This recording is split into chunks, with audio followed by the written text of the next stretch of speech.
কি গো বন্ধুরা, সবাই কি করছো? ভয়ে সবার দিয়ে ভিডিও এখন দেওয়া হয়ে ওঠে না ব্যস্ততার কারণে। ভিডিও অনেক দিনের, সেই আলসেমি কুড়েমি। এটা স্নান করে ফ্রেশ হয়ে মুখে হালকা টোনার দিয়ে আমি যে সর্বপ্রথম মাথায় শ্যাম্পু দিলে যে কাজটা করি সেটাই করছিলাম।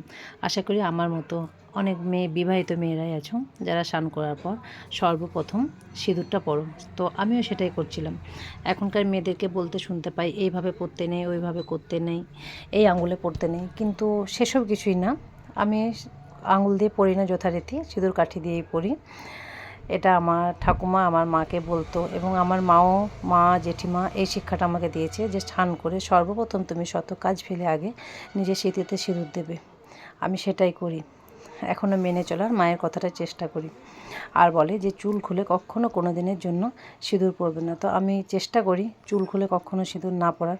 তো আমার মতো এই রকম ছোটোখাটো টুকিটাকি নিয়মগুলো কে মেনে চলো অবশ্যই আমাকে কমেন্ট করো।